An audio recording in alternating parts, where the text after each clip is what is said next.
Invite a Budget Blinds style consultant to show you how to transform your rooms just by changing your window coverings. Canada's #1 choice for window coverings. Visit budgetblinds.ca today. And Moses joins us on desk for our first look at sports and some look at money talk. Local product Braden Holtby signed a deal with the Capitals today. And this was a huge one for him too. You know, you look at this, both sides trying to avoid the arbitration ruling that was going to be put in, earlier today, of course. They finally put pen to paper on a 5-year deal, reportedly worth $30.5 million. Holtby's $6.1 million cap hit per season makes him the 7th highest cap hit amongst NHL goalies. The 93rd overall selection in 2008 had a breakout season last year, winning 41 games and putting us up a sparkling .923 save percentage with 9 shutouts. He also continued to rack up even better numbers in the postseason. Now, Holtby addressed the media about his relief for the deal, as well as the pressures of living up to those big dollars. With last year, it was trying to prove yourself for a contract. This year is trying to prove the contract you got. So it's every situation is different, but it's just in my DNA. I like to work. I like to try and get better. I'm not worried about that. Obviously, it's going to be a new set of challenges trying to, the low points of seasons are going to be a little harder to get through because of the added pressure, but that's just another challenge I'm looking forward to fighting through it and keep improving every single year. Obviously, he proved he can handle a workload, which is a challenging thing. I think that just the whole complete, I mean, the ability to have that, to handle that workload, the ability to compete at that level, I thought, the way he handled the playoffs, I thought he turned it up a notch. He took his game to another level. I think everything that's gone on this past season solidified our confidence in him to give him a 5-year deal. To baseball now, and the second round of the NSRBL playoffs got underway with the Lloydminster Twins hosting the Meadow Lake Sox in game number 1. Now, bottom of the first, already 3-0 for the Twinkies. Steve Barber would add to the run total. His fly ball will drop in, cashing in Cole Kostowski from second. Barber would later come in to score to make it 5-0. Twins still not done. Sox catcher Jordan Ostrick tries to nab Phil Jazowski at third. The throw ends in the outfield. Jazowski will come in to score 6-0 for the Twins. Lloydminster also doing it on the defensive side of the ball. Top of 2, Chris Osmak. And check this out. What a great diving play. He, however, would end up leaving the game shortly after that catch. His status not clear as he's up in the air for game number 2. Meantime, Barber would take care of the rest, mowing down 10 Meadow Lake batters. The umpire will call a game or put the game to a halt because of the weather. Twins take a 1-0 series lead, 8-1 the final. Most of us have been there right in the championship game many years in a row, so the playoffs is where we thrive. We had a pretty decent regular season. We lost a few games that it could have went the other way. So even though our record was, I think it was 8-5, it could have been 10-3 or 11-2. So I think we actually had a pretty strong showing this regular season, and I'm just happy that we're heating up now. Our bats are heating up, and our pitching's doing really well. To some SPBL provincials, the Northwest AAA Pirates were in action this morning against the Saskatoon Giants. The Bucks would have to play catch-up for the entire game. 4 runs in the 5th, however, would be the difference as the Pirates had a big hole to climb back from.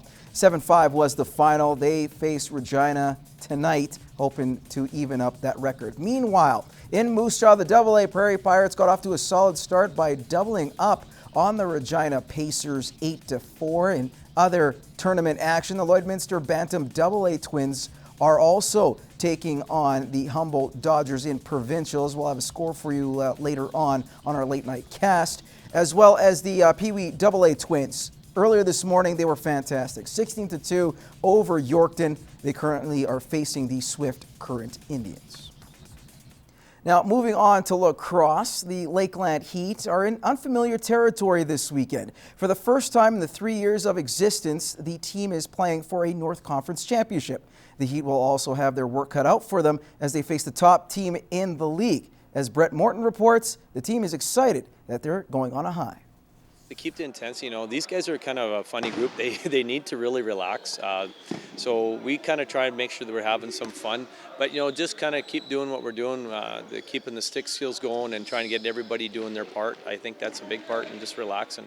let everybody know what their role is. Seeing how we can build this foundation from the ground. A lot of it's with the minor lacrosse coming from Cold Lake and Bonnyville, throwing players up that got a lot of talent. And it's nice to go out hopefully with a gold medal.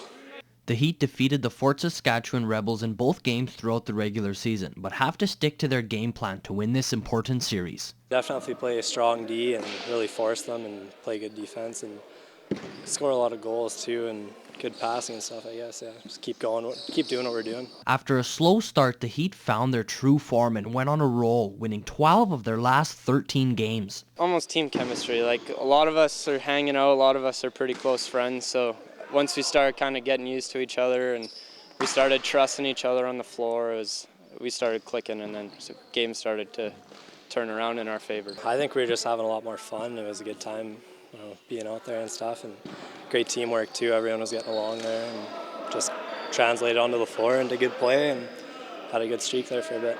Batke has been in this situation before while he was part of the Vermilion Roar. With his experience in this type of games, he will be a big leader for the boys. Just keep your composure. Don't let the hype overcome what you're focused on. And it's one of those things, especially for us guys, it's our last year. This is your last shot, so you really got to focus and make it your priority. And this is gut check time. This is it. The series kicks off tomorrow night. Game 2 and Game 3, if necessary, will be on Sunday. Brett Morton, Newcap Sports.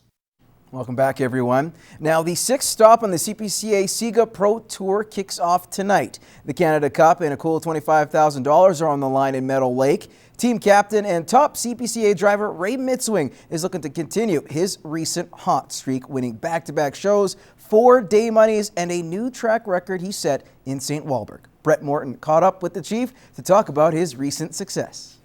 Another race. Ray Mitswing's going to get him by a half a length over Dallas Dick. Another win for Ray Mitswing. After 5 races, Mitswing is at the top of the CPCA, right where he wants to be. All I got to do is stay clean, and that's what I'm hoping to do, is just stay clean and try and accumulate enough points that I'm sitting either first or second going into Lloydminster. That's my ultimate goal, and then that way I'll have a good shot at winning the truck off a 1 or 2 barrel. Mitswing is happy with where his horses are right now and are looking to keep this momentum going for the rest of the season. Like right now, the horses are showing me that they're ready to run every time they go out, and I know they're fresh yet. They're not tired, and it's just, the only thing I got to try and keep them sound, and they're not hurting in any way. And it comes as no surprise to no one that the Chief is rolling right now.